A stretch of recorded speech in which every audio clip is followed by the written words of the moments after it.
Bienvenidas y bienvenidos a todas las personas que nos acompañan el día de hoy en el último día de las cuartas jornadas de literatura centroamericana organizadas por la Facultad de Humanidades y Letras de la Universidad San Carlos de Guatemala. El día de hoy vamos a presentar el panel Escritura de Mujeres y Polémicas de Autoría en Centroamérica. Nos acompañan la doctora Gabriela Quirante Amores y la doctora Tania Pleites, que nos van a presentar dos interesantísimas ponencias sobre su trabajo. Vamos a comenzar el día de hoy con la ponencia y con la presentación de la doctora Gabriela Quirante Amores, quien es doctora cum laude en estudios literarios y licenciada en Filología Hispánica por la Universidad de Alicante. En 2005 orientó su formación al mundo editorial y en 2008 entró en el mundo empresarial creando Palabra Escrita, una agencia de servicios lingüísticos y editoriales. Ha trabajado en la sombra como escritora fantasma durante muchos años y ha ejercido como correctora de textos, transcriptora, redactora y diseñadora editorial para varias revistas y empresas. Dentro del mundo literario ha publicado reseñas críticas, cuentos, ensayos y una novela titulada Habitación sin ventanas del 2011. En ese mismo año, tras un año de investigación, presentó en el Centro Cultural de España en Guatemala el estudio filológico sobre Semilla de Mostaza, en el que además de analizar la primera novela histórica escrita por una mujer en Guatemala, demostró más allá de toda duda la autoría de la guatemalteca. Además, eh, Elisa Hall, sobre esta obra. Trabajo que continuó y amplió en el 2012 para darle la validez académica que le correspondía. Su labor como investigadora literaria fue finalmente reconocida por el Tribunal de Estudios de Literatura Española e Hispanoamericana de la Universidad de Alicante tras la exposición de su trabajo fin de máster titulado Semilla de Mostaza del año 1938, polémica sobre la autoría y análisis interpretativo de la obra en el 2012, con el que obtuvo el grado de máster en estudios literarios. Posteriormente, prolongó junto a Francisco Pérez de Antón la nueva edición de las novelas históricas de Elisa Hall, Semilla de Mostaza y Mostaza, la cual fue presentada en la Embajada de México en Guatemala en febrero del 2013.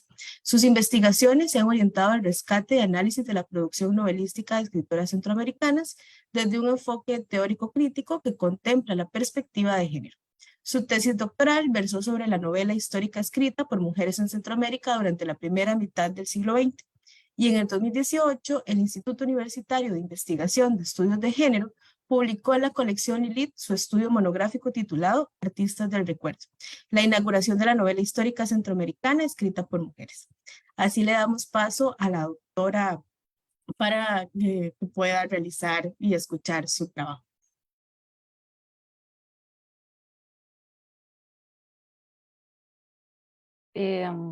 Muchísimas gracias, maestra Nicole Masís. No sé si se me oye y se me ve bien. ¿Hola? Sí, perfectamente. Se escucha y se Vale, ve muy bien. muy bien. Adelante. Perfecto. Bueno, me gustaría empezar, como no, dando las gracias al coordinador general de estas jornadas, al maestro Jorge García y a los estudiantes del Departamento de Letras por su dedicación y por su labor en la fantástica organización de estas jornadas de literatura centroamericana. Para mí es un honor haber recibido vuestra invitación para participar hoy aquí y más compartiendo mesa con una eminencia como es la doctora Tania Pleites. Muchísimas gracias por la confianza que habéis depositado en mí y bueno, también dar las gracias a todos los que estáis detrás de la pantalla contribuyendo sin duda con vuestra presencia virtual, ¿no?, al sentido de estas jornadas. Bueno, el título de mi ponencia, Mostaza literaria, el caso de Elisa Hall y la controversia de su autoría, viene porque, bueno, cuando recibí la invitación para participar en estas jornadas y me comentaron que estaría en una mesa que trataba sobre la escritura de mujeres y sobre las polémicas de autoría, entendí que había un gran interés porque, bueno, hablase de la controversia sobre la autoría de Elisa Hall. Y bueno, pues por poner un título se me ocurrió en ese momento, ¿no? Y bueno, hoy no tengo muy claro si lo que voy a expresar casa un poco con ese título o no, pero bueno, lo que está claro es que sí, por supuesto que voy a hablar de Elisa Hall, de Mostaza, de Semilla de Mostaza y de la controversia, ¿no? He preparado un texto al que voy a seguir. con la intención de condensar la información más pertinente al respecto, adaptándome así al tiempo del que dispongo y evitar divagar en todo esto. Como ustedes supondrán, cuando uno ha estado muchos años investigando sobre un tema de investigación en concreto y has tirado de muchos hilos para averiguar dónde llega cada uno, al final pues te encuentras como envuelta en una tela de araña que no sabes de cuál desasirte porque todas las consideras importantes. Así que bueno, va a haber un espacio de preguntas después, sean ustedes quienes tiren del hilo para que yo, en lo buenamente que pueda, responderé a sus preguntas. Así que bueno, con ánimo de ser concisa, doy comienzo a mi exposición. En 1938, en la escena literaria de Guatemala y Centroamérica, destacó una mujer que ha languidecido en las sombras, opacada por décadas de injusto menosprecio a su innegable talento y mérito literario. Elisa Hall, una autora cuya pluma debería haber sido fuente de legítimo orgullo para la literatura de esta región, fue víctima de la suspicacia, de la envidia y de la infamia de algunos de sus congéneres. En el epicentro de este debate se hallaba Semilla de mostaza, una obra maestra de la literatura guatemalteca oscurecida desde su nacimiento por el cuestionamiento de su autoría. A pesar de que en 2011 ya se demostró, más allá de toda duda, que Elisa Hall había sido la autora de Semilla de mostaza, resultaba extraño que las instituciones académicas y culturales de Guatemala no se hubiesen pronunciado al respecto hasta ahora, ¿no? Con esta propuesta de la mesa de hoy, en estas jornadas, es un paso adelante y en este sentido les doy las gracias, y ya que me han brindado la oportunidad de participar en estas jornadas académicas de literatura centroamericana, me propongo hoy hacer mi propio homenaje a Elisa Hall, sin ánimo, por supuesto, de opacar el reconocimiento de Ana María Rodas y de Yolanda Oreamuno, cuyas publicaciones son motivo de homenaje en estas jornadas.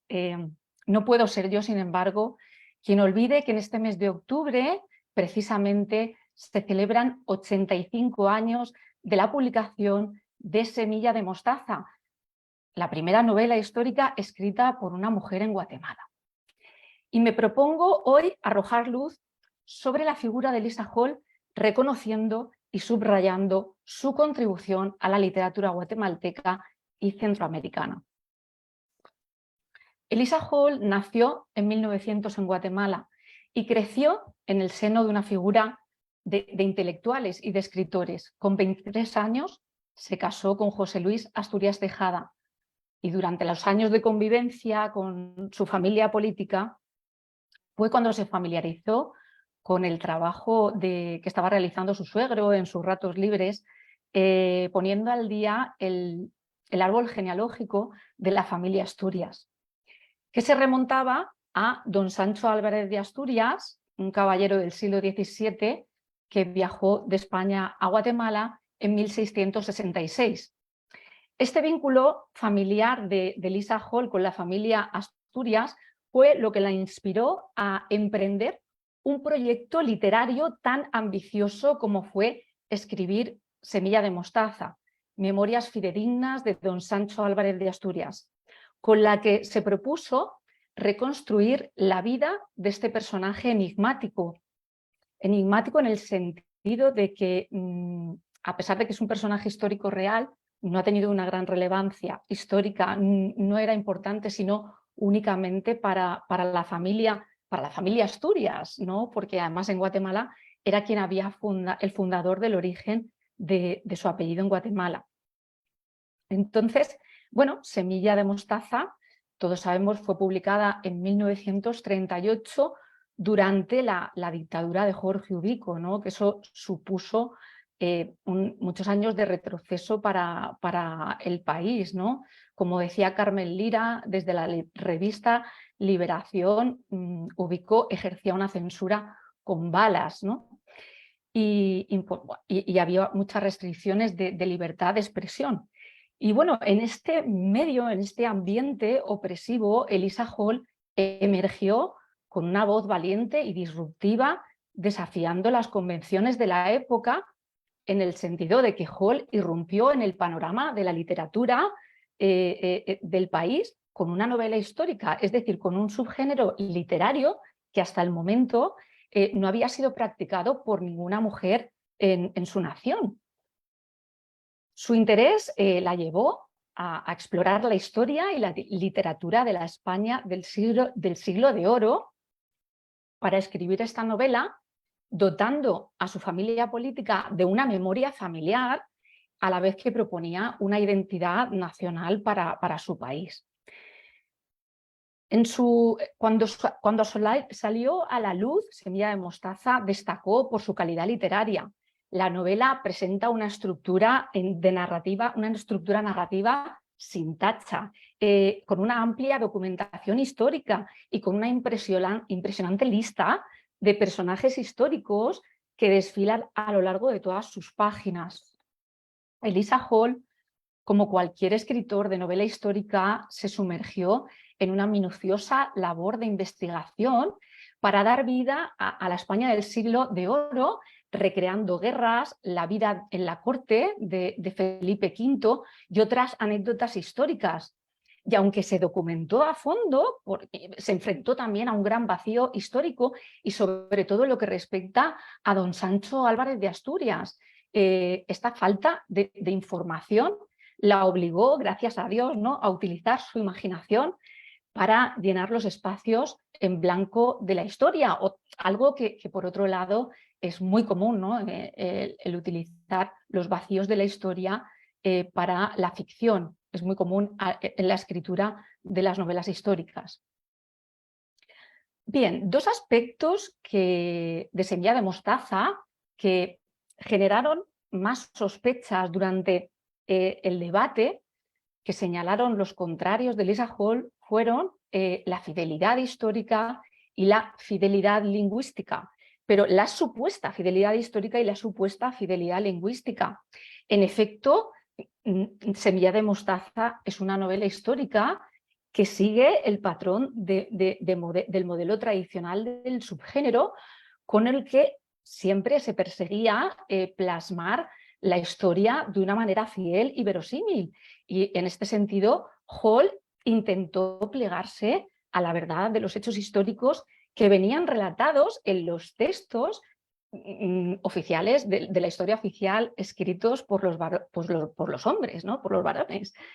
De eso se documentó.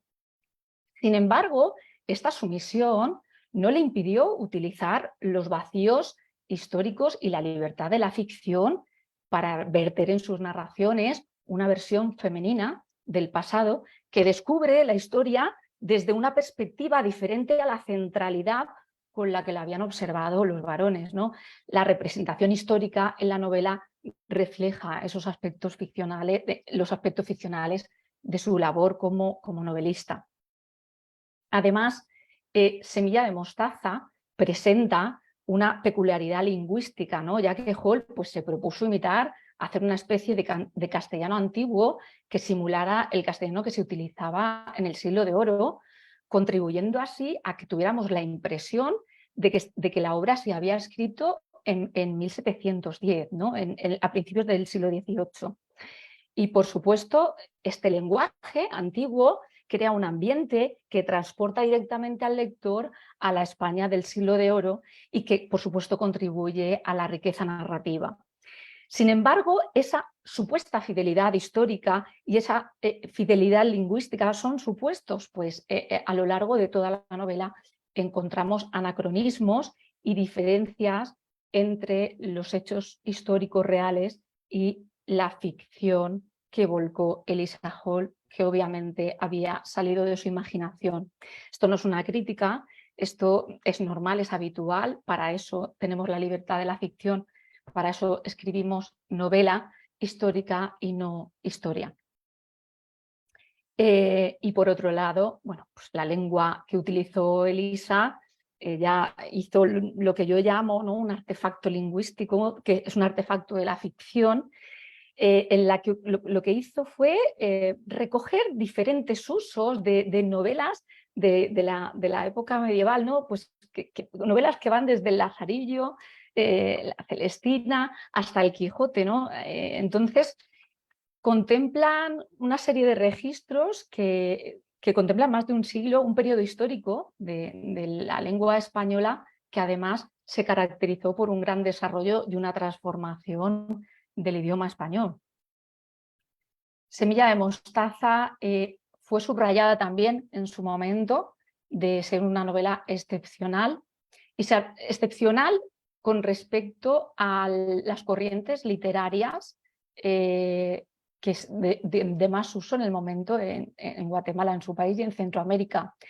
Se argumentó que su estilo no se correspondía con la época en la que había sido escrita. Sin embargo, encontramos múltiples ejemplos de novela histórica tradicional y romántica con tintes modernistas sin salir siquiera de las fronteras de Guatemala durante la primera mitad del siglo XX. Por ejemplo, de Gómez Carrillo tenemos el Evangelio del Amor, que de estilo tradicional y modernista también se acerca mucho a la gloria de don Ramiro como, como semilla de mostaza y nos transporta también a la Bizancio del siglo XIV. Las novelas también históricas de Máximo Soto Hall, que era pariente de la autora, que también algunas de ellas de tipo millesco, como La Divina Reclusa, también salió a la luz en 1938. También las novelas de Fernando Juárez Muñoz, publicadas también, igual que las de Lisa Hall, por la Tipografía Nacional. Todas ellas seguían muy de cerca la saga, el modelo de José Milla, ¿no? Del padre de la novela guatemalteca y bueno, el primero en escribir también novela histórica en el país. La singularidad de Semilla de Mostaza con respecto a todas estas novelas radica pues, en su capacidad de combinar armoniosamente una profunda documentación histórica con un exquisito artefacto literario, que es algo muy, muy complicado y muy difícil, con una narrativa que utiliza de forma magistral y además elegante, muy elegante, los recursos expresivos del modernismo. Y por supuesto también hace uso de los recursos de la ficción para ofrecer una versión propia de la historia, desde la que la autora se posiciona armándose de argumentos para criticar a su vez los abusos, a los abusos que estaba cometiendo el imperialismo, ¿no? Entonces, con esa perspectiva imperialista y de defender un modelo de nación hispanista, espiritual y humanista, ¿no? Frente al materialismo de Estados Unidos, que pretendía imponerse en su contemporaneidad.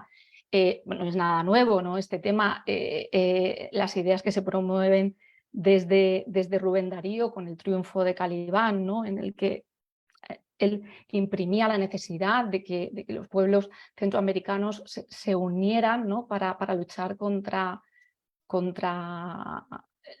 norte, ¿no? Contra Calibán, que era el enemigo común. También Máximo Soto Hall, la novela del problema, o la de la sombra de la Casa Blanca, La paz de Orolandia, de Rafael Arévalo Martínez, todas ellas contemplan esta temática, no de la manera que lo hace Lisa Hall, sino más abiertamente, pero encontramos la misma lectura, ¿no? el mismo interés en ese modelo de nación para Guatemala. Cuando Elisa Hall publicó Semilla de Mostaza, la crítica generalizada, la mayoría hombres, que además no eran críticos literarios, y ustedes mejor que nadie sabrán que hasta que no se creó la carrera de letras en la Facultad de Humanidades en la Universidad San Carlos de Guatemala, la mayoría de críticos eran licenciados en Derecho, ¿no? Un ejemplo de ellos pues tenemos a David Vela, César Brañas, Carlos Wilde Ospina, Miguel Ángel Asturias. Parecía que para ser escritor había que ser abogado, ¿no? Bueno, cuando Elisa Hall irrumpe en el terreno literario y ellos contemplan esta magnífica obra, no todos, porque no se dieron todos, de hecho por eso hubieron dos bandos, ¿no? Los creyentes en la autoría de Elisa Hall y los contrarios a la autoría de Elisa Hall. Bueno, pues cuando salió a la luz Semilla de mostaza, algunos de ellos automáticamente sospecharon simplemente por la calidad de la obra. Y por más que intentemos buscar razones para comprender por qué se dio la controversia de la autoría de Semilla de mostaza, lo cierto es que la razón principal fue la noción profundamente arraigada que se tenía en la sociedad de que las mujeres carecían de la capacidad intelectual para escribir una novela histórica de calidad.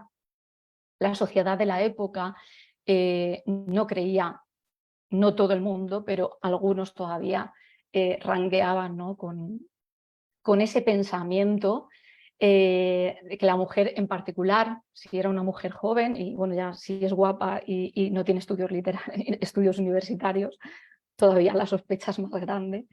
Y bueno, sospechaban que una mujer joven y sin la erudición universitaria necesaria pudiera haber escrito una obra literaria tan rica en detalles históricos y culturales. Durante la controversia, yo recuerdo, no sé si fue Rodríguez Cerna quien dijo que si la obra de Elisa Hall hubiera sido un tomito de versos sensiblero, nadie le habría discutido la autoría de su obra, y es verdad, es verdad.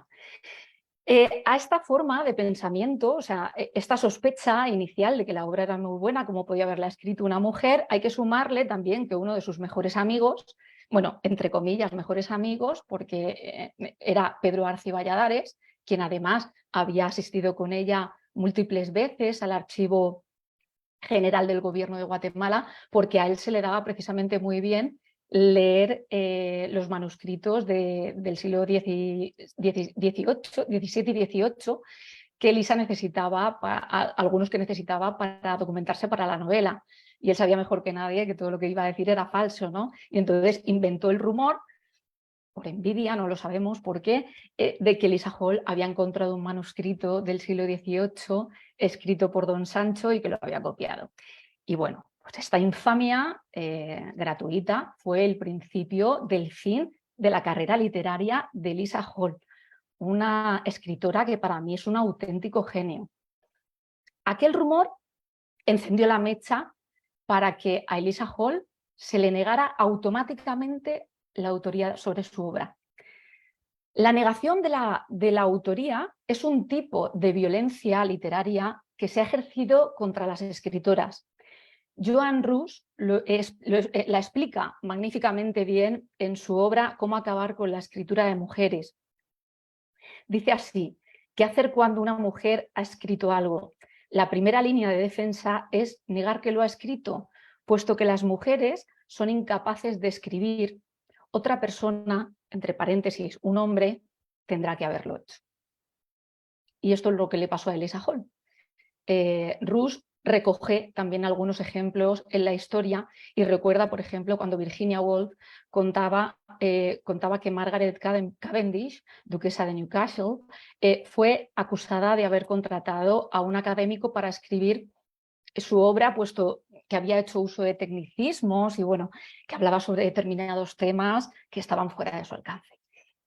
Y por otro lado, bueno, también cuenta el caso de cómo Stella Gibbons parodiaba la insistencia masculina de aquellos que decían que había sido Branwell Brontë el verdadero autor de las obras de sus hermanas Emily Charlotte Anne Brontë.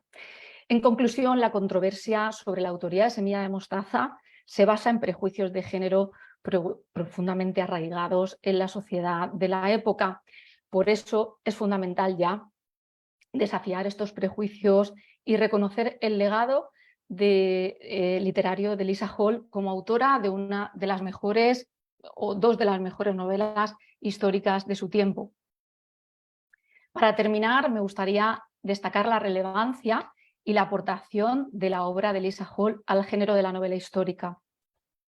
Elisa Hall se sirve del desconocimiento de la vida de don Sancho en la historia para imprimir en él un carácter de protesta y una serie de valores positivos, humanísticos y liberales que se encaminan hacia los ideales de libertad y de autonomía tan implorados socialmente en la contemporaneidad de la escritora debido al imperialismo norteamericano y a los regímenes dictatoriales en los países de Centroamérica y concretamente, pues, Ubico estaba en Guatemala, pero bueno, también estaba Maximiliano Hernández en El Salvador, Tiburcio Carías en Honduras, Anastasio Somoza en Nicaragua.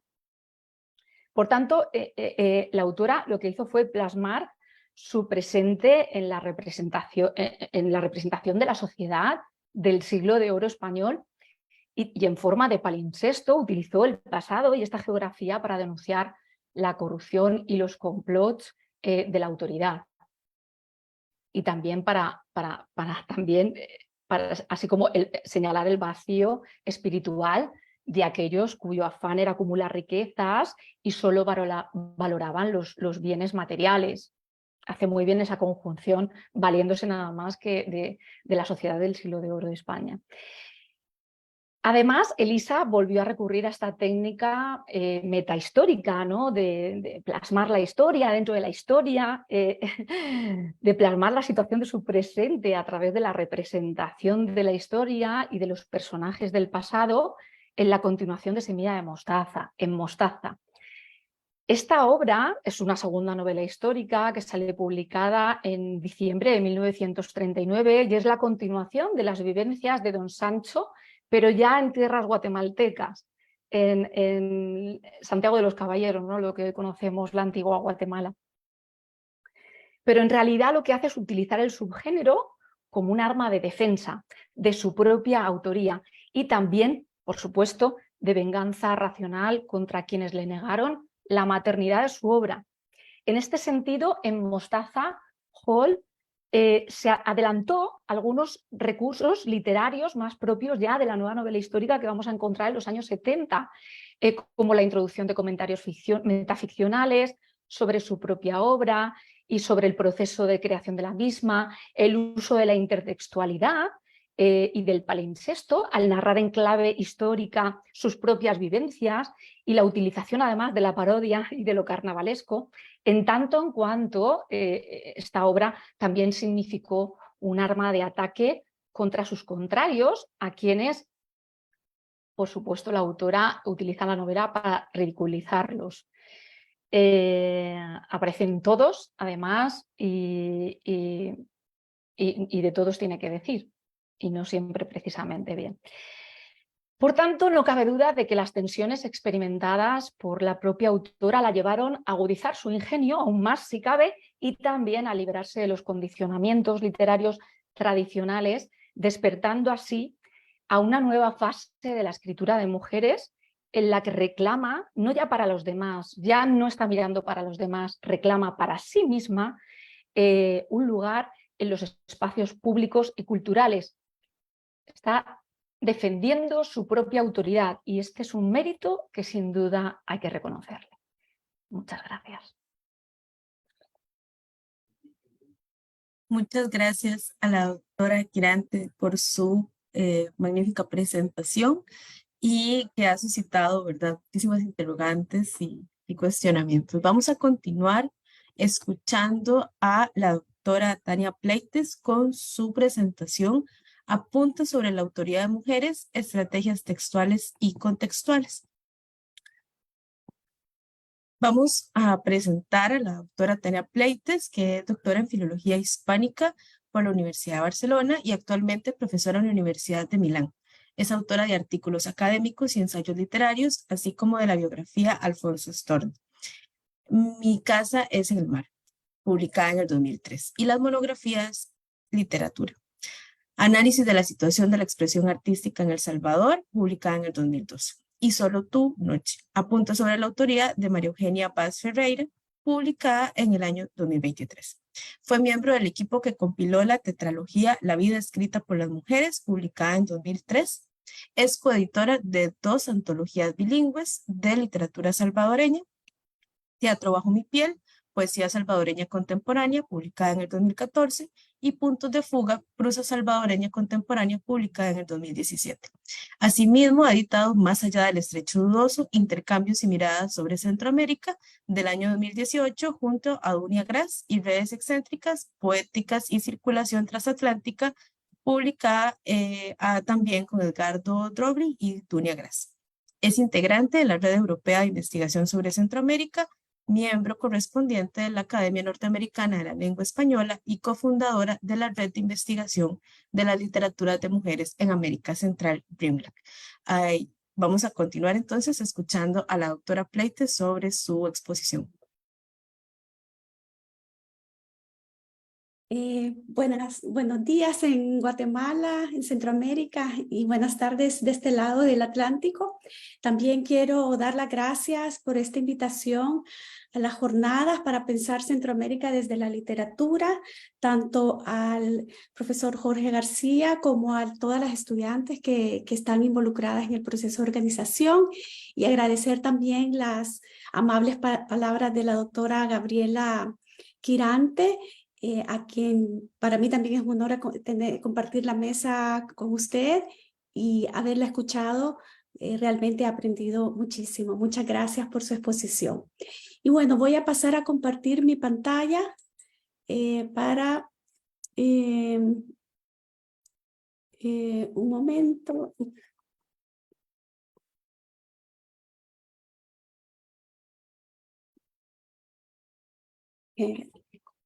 No sé qué pasa por aquí.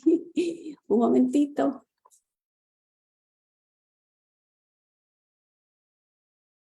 A ver. Ok, creo que ya se puede ver, ¿verdad? Así es, doctora, ya se puede Sí. ver. Bueno, voy a poner el cronómetro para tomar el tiempo y no pasarme del tiempo asignado. Ante la construcción convencional de la figura de la autora, entendiendo la autoría como un dispositivo discursivo que moldea imágenes según parámetros que las excluyen de las representaciones legítimas de autor, me interesa en esta ponencia determinar cuáles han sido las estrategias de las autoras centroamericanas para afrontar, disputar o desestabilizar imágenes prefabricadas por una tradición patriarcal o incluso misógina. Para responder a lo anterior, en esta ponencia desglosaré lo siguiente. 1. ¿Qué entendemos por autoría hoy? 2. ¿Cómo se ha moldeado la imagen de autora? Y 3. ¿A cuáles estrategias han recurrido algunas autoras centroamericanas para proponer una imagen alternativa o resemantizada? Empezamos con lo primero. ¿Qué entendemos por autoría hoy? La más reciente teoría autorial revisa y pone en cuestión las nociones de creación, autoría y autonomía que aún persisten en el campo literario. Si bien la noción de autoría nació en el Renacimiento, en la órbita de la galaxia Gutenberg, esta noción alcanzó su cota de esplendor durante el Romanticismo. Es entonces que se arraiga la idea de autor como genio, o sea, como individuo único, entre comillas, sujeto singular, fuera de lo común, excepcional, original, ajeno al campo de la influencia de la reproducción cultural, o sea, único responsable de un producto único. Veamos esta cita de Dominique Manguenou, que utiliza el escenario del náufrago para eludir a una versión idealizada del autor, enraizado en su fuero interno, es decir, creando una obra ex nihilo. Un mensaje en una botella. Podemos resumir la creación literaria que se impone después del romanticismo a través del escenario del náufrago que lanza una botella al mar. Encerrado en alguna isla física o social, el escritor es un hombre que decide hacerse reconocer por sus semejantes gracias a la escritura. Concibe un mensaje, lo escribe, lo introduce en una botella que lanza al mar. Su llamado tiene muchas posibilidades de perderse en el camino. Suponiendo que llega hasta un ser humano, puede muy bien ser que no sea correctamente comprendido. si es comprendido, si su valor es reconocido, la sociedad irá a buscar al infortunado y lo hará volver aureolado de gloria entre sus semejantes. Pero muy a menudo la gloria no le llegará más que tras su muerte. Es así, pues, utilizando esta metáfora de Mengenú, que podemos entender cómo se arraigó la idea de artista singular ligado a la divinidad. Figura hegemónica con sensibilidad excepcional que sabe identificar y comprender lo sublime, puesto que alberga un don innato al que le sobran aprendizajes y cuya creación, obra de su espíritu, a menudo se opondrá a cualquier forma de manufactura y materialidad, como afirman Aina Pérez Fondevila y Mary Torra francés. Según Sainte-Beuve, como podemos ver en esta diapositiva, emergieron entonces dos familias de poetas, Homero versus Virgilio, estableciendo así el binomio autonomía y heteronomía. Autonomía refiriéndose al fuero interno del autor singular y la heteronomía a la dependencia o sujeción con un ámbito ajeno. El primer grupo estaría formado por los poetas fundadores, los originales, nacidos de sí mismos e hijos de sus obras. Por ejemplo, Homero, Píndaro, Esquilo, Dante, Shakespeare. El segundo grupo estaría formado por genios estudiosos que, si bien pueden aportar una revisión, jamás brindarán una idea original. Por ejemplo, Horacio, Virgilio o Tácito. La autoría fue construida, además, bajo el foco masculino.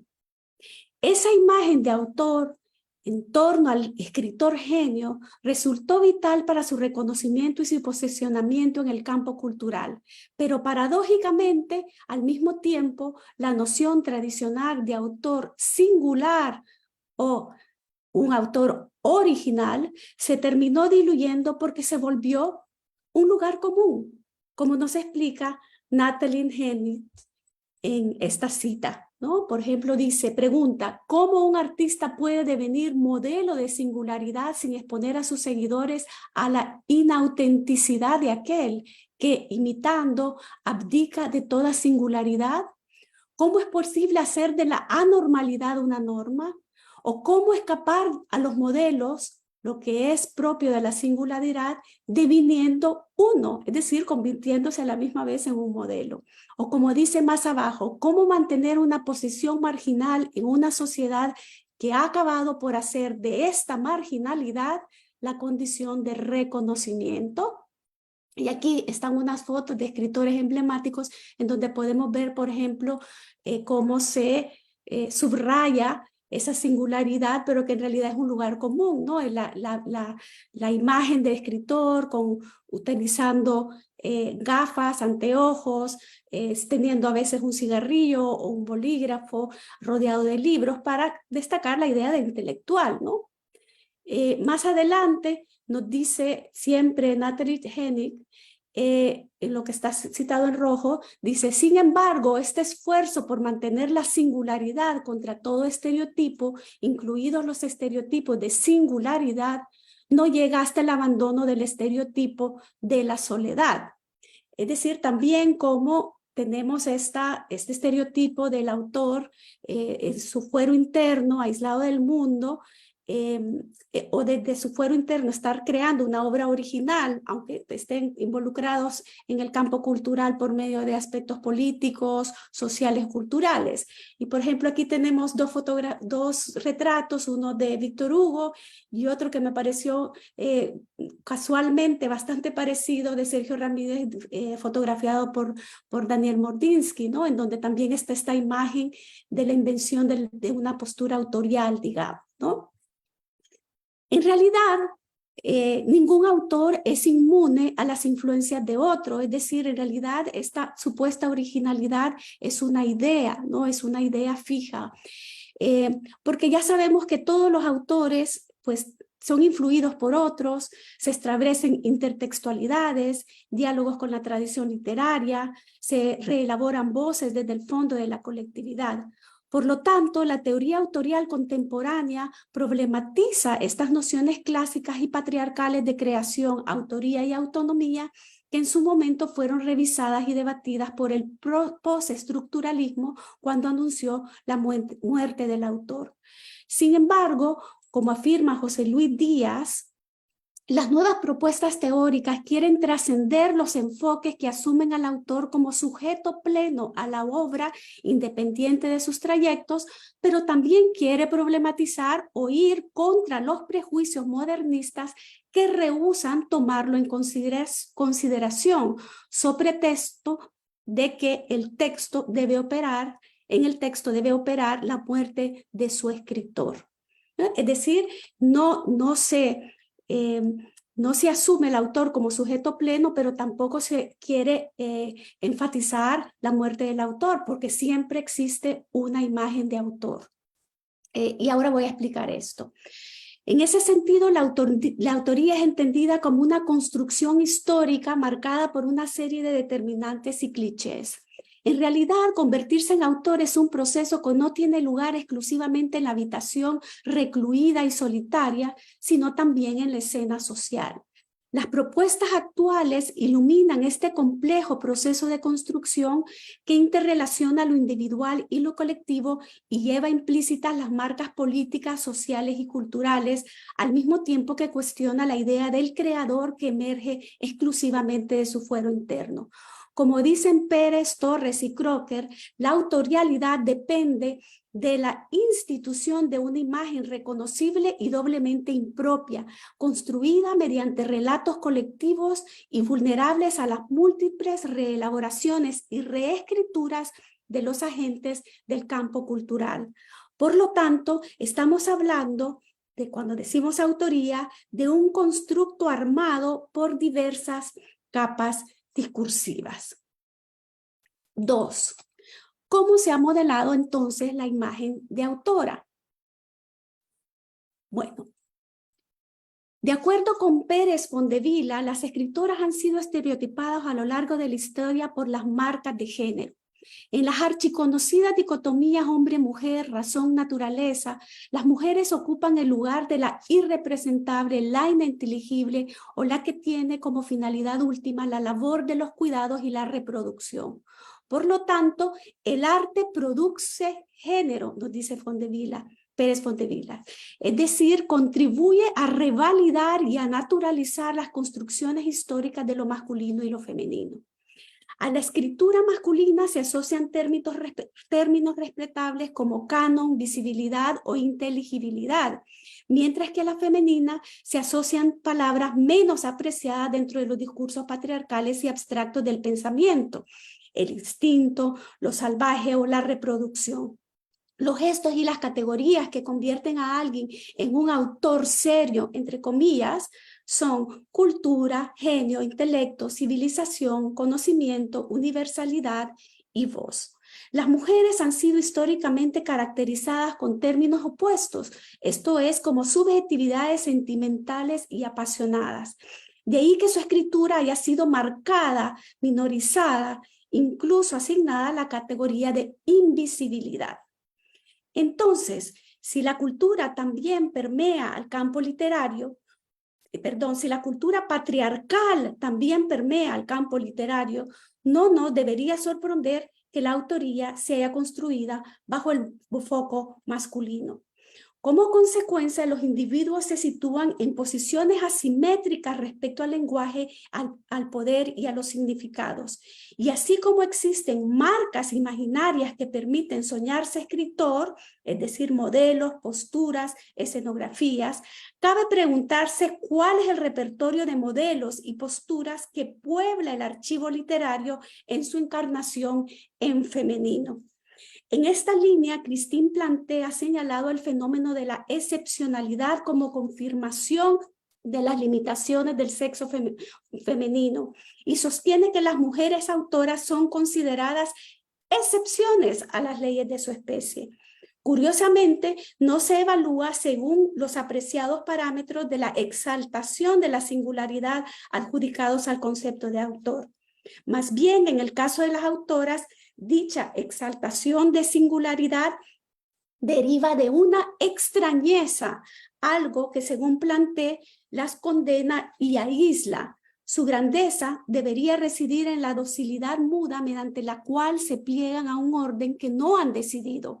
Si se salen de ese orden, no es libertad humana lo que es afirmada, sino simplemente el desorden. La excepcionalidad atribuida entonces es un arma de doble filo para las autoras, ya que las concibe desprovista de tradición literaria y además aisladas de sus homólogas. La marca minorizadora aparece incluso en aquellos discursos celebratorios dirigidos a autoras que han conseguido entrar en el canon. Por sobre su escritura, profesión o proyecto intelectual, a menudo son infantilizadas o se destaca su físico, su belleza, su suerte, su excepcionalidad, rareza o áurea. Por ejemplo, Claudia Lars es reconocida como una de las mejores poetas del Salvador, pero su construcción autorial gira en torno a una figura fosilizada, la de una madre nutricia de la literatura, una figura de ensoñación femenina y maternal, descripciones que despojan su agencia política y su complejidad como mujer de su tiempo. De acuerdo con Elena Salamanca, aquel relato pasa por alto su liderazgo en la fundación de una organización para exiliados políticos en México e invisibiliza sus preocupaciones políticas y sociales plasmadas, por ejemplo, en su poema Romance de Sangre Caída, escrito en México el 7 de abril de 1944. En una nota de prensa del 25 de septiembre de 1947, publicada en el Diario de Centroamérica, sobre un recital de Eunice Odio en Guatemala, entonces de 28 años, la poeta es infantilizada al tiempo que se persiste en su descripción física, dos de los clásicos mecanismos con los que se ha marcado la inclusión minorizada de mujeres en el campo intelectual. Cito: con tranquila voz, extrañamente dulce, rubricada a ratos con gracioso gesto de la cabeza, parecía una niña que dijera cosas ingenuas con voz cándida, a quien, por ignorarlo ella misma, no se pudiera inculpar de tejer entre sus frases las más inquietantes figuras. Poco antes, en una nota publicada ese mismo año en el Imparcial de Guatemala, se recurría a uno de los tópicos adjudicados a la escritura de mujeres cuando ésta no calza con el estereotipo de lo femenino. La llaman poetisa de varoniles exaltaciones, para después agregar que se crece y se derrama en virilidades insospechadas. Salta en ella el poeta social, el desgarrado poeta de estos tiempos. La elaboración y reelaboración del mito Eunice Odio subraya continuamente los mismos elementos: excéntrica, maldita, femme fatale, poeta excepcional pero de temperamento difícil, arrebatada, intolerante, extrema. En mi opinión, la construcción autorial de Eunice Odio se ha mantenido como un relato subalternizador disfrazado de alabanza. Por ejemplo, en el relato biográfico se insiste en sus romances o sus supuestos romances. En contraste con estas descripciones, quiero mostrar una fotografía en la que aparece Eunice Odio en un momento de su entrevista al poeta salvadoreño Vicente Rosales. Al parecer, la entrevista se interrumpió por la aparición de un perrito y es entonces que se captura la fotografía, inmortalizando la imagen de una mujer profesional, como lo indican los papeles sobre su regazo, imagen que contrarresta la de la mujer fatal descrita arriba. En dos novelas recientes aparece Eunice Odio como personaje y desde la ficción se continúa subrayando una imagen sexualizada o de malditismo. En La fugitiva, Sergio Ramírez, bajo el nombre de Edith Mora, la convierte en amante de Carlos Castillas Armas, el militar guatemalteco que derrocó a Arbenz en 1954 con el respaldo de la CIA. Asimismo, se narra que en la Ciudad de México, alcohólica y hambrienta, era conocida entre los exiliados centroamericanos como el espectro de Río Neva. Por otra parte, en Tránsito de Eunice, José Ricardo Chávez hábilmente comienza su novela poniendo en voz del personaje Eunice estas palabras. Me llamo Eunice Odio y soy una entelequia poética, un constructo imaginal o, si se quiere gotizar, un fantasma literario. Aunque en esta novela Chávez se acerca a las creencias políticas y teosóficas de la costarricense, también se imagina una noche de pasión entre Eunice Odio y Lee Harvey Oswald. Además, la describe así. Hay algo de felino en mi naturaleza, lo reconozco, y si antes fui gatica, hoy soy pantera, o mejor, mujer apanterada, atigrada, gatesca, puma del Averno. Sin negar el talento narrativo de Chávez, me pregunto, ¿por qué no imaginar un diálogo ideológico entre Oswald y Odio? Por el contrario, una vez más se subraya la erotización y sexualización de la poeta. No quiero decir con lo anterior que estos dos escritores no puedan permitirse licencias desde la ficción, o como se llama ahora, desde la exoficción. Más bien quiero comprobar que los elementos del relato se mantienen hasta el día de hoy. Historizar las imágenes fabricadas de las autoras centroamericanas nos permite apuntalar una tradición de escritoras que, aun siendo reconocidas o canonizadas, permanecen cautivas en un relato minorizador que de alguna manera las aleja del talento. 3. ¿A cuáles estrategias han recurrido algunas autoras centroamericanas para proponer una imagen alternativa o resemantizada? Me interesa evaluar la potencia autorial frente a lo literario, la cual aparece codificada tanto en los distintos papeles que adoptan las autoras como en la relación de dichos papeles con su autoría textual. Se trata de estrategias para entrar en escena en el campo literario y cultural. Es lo que se ha llamado ethos autorial. Según Alain Viala, se trata de la noción de postura y le iguala las maneras de asumir y ocupar una posición, la propiedad de distinguirse en el campo literario, artístico o cultural, sea asumiendo diferentes posturas en periodos específicos o manteniendo una única postura continuada, todo lo cual responde a la lógica de una estrategia, sea esta literaria o identitaria, consciente o inconsciente. Este ethos autorial, dice Meissos, no solo nos permite identificar las estrategias autoriales en el momento de intervenir en dicho campo, sino también reconocer sus elecciones formales. Por lo tanto, el ethos autorial alude tanto a la dimensión retórica, es decir, textual, como a la dimensión comportamental, es decir, contextual. Este lugar de enunciación sintetiza la conducta y el discurso, la historia y el lenguaje. Postura no equivale a pose, no se reduce a un artificio, aunque en ocasiones sí lo sea, ni tiene una connotación peyorativa. Es por eso que Meissos afirma que al entrar en escena, los autores o las autoras asimilan, ejercen y validan su posición en el entramado cultural. Veamos brevemente algunos ejemplos. Claudia Lars, además de escritora, fue directora de la revista Cultura y bajo su dirección se publicaron 35 números. En una columna intitulada Despedida de Claudia Lars, que recientemente compartió el escritor Mario Argueta, y publicada en 1972, Claudia Lars hace alusión al final de su gestión y al cierre de la revista después de que, según relata Jorge Ábalos, fue despedida porque unos poetas jóvenes iban a reemplazar la anterior revista por una versión más moderna, llamada Nueva Cultura. Según Ábalos, Lars casi muere de pena al ser despedida. Sin embargo, leamos algunos fragmentos de esta carta de despedida en la que, sabiéndose marcada por la categoría de mujer mayor, se autovalida, desmontando con ingenio dicha minorización. Cito: desde el año 1962, la revista Cultura ha estado bajo mi vigilancia y dirección.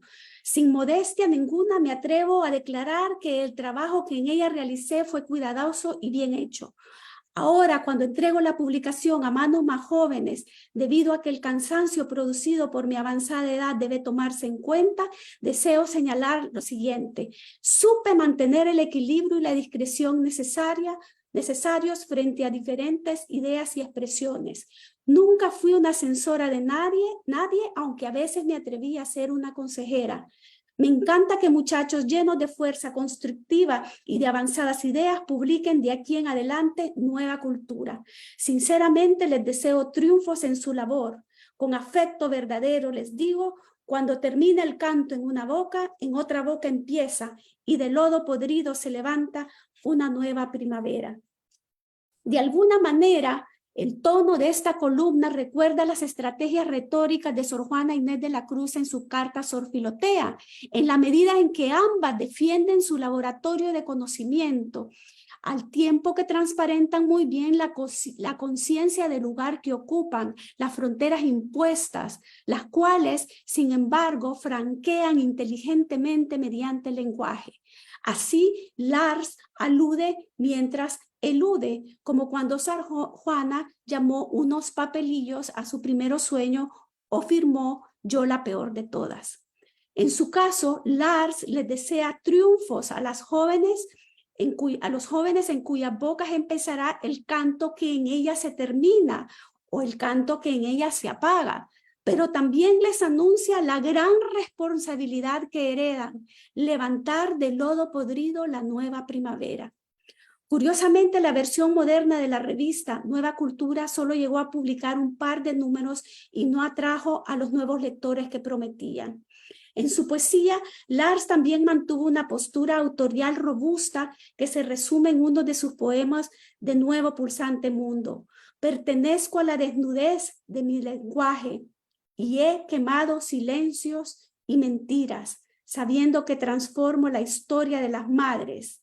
Mujer, solo mujer, ¿entiendes? Esos eran unos versos de Claudia Lars. Otro ejemplo en estos minutos que quisiera describir es el de la estrategia textual que lleva a cabo Alaide Fopa. En su texto, Lo que escriben las mujeres, publicado en la revista FEM en 1979, la guatemalteca emprende un recorrido por las vidas y obras de diversas escritoras y cierra con estas palabras. Muchos piensan también que las mujeres ya estamos diciendo demasiado o escribiendo o hablando demasiado. Debe entenderse, sin embargo, que es muy explicable el deseo de hablar y hasta el exceso de palabras en quien mantuvo, salvo breves intermitencias, un silencio milenario. En este sentido, me interesa sobre todo comentar un paratexto que justamente aparece en ese mismo número, una traducción al español realizada por Fopa de 3 estrofas de un poema de la escocesa Mary de Morpeth, poeta de principios del siglo XVII, autora de To William Drummond of Hawthornden, poeta canónico de Escocia. El texto se refiere con ironía a la situación particular de la mujer escritora cuyos versos, dice el yo lírico de Morpeth, nacen turbios entre descontentos, ya que las musas que la acompañan no son las mismas de sus homólogos masculinos. Más aún, estas musas no acuden a ella ni remedian cuando sus versos se quedan entre los cuidados caseros.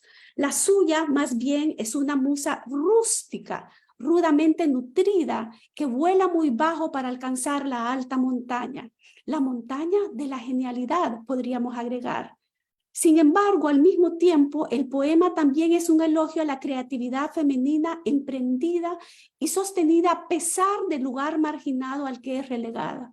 Como se observa en la figura, Fopa, en una declaración de principios, le cambia el título al poema y le llama, en el siglo de Shakespeare, una mujer se dirige a un poeta amigo, validando así a la poeta que, escribiendo entre cuidados y quehaceres domésticos, desde lo prosaico y terrenal, le habla de tú a tú al poeta reconocido, es decir, a William Drummond de Hawthornden.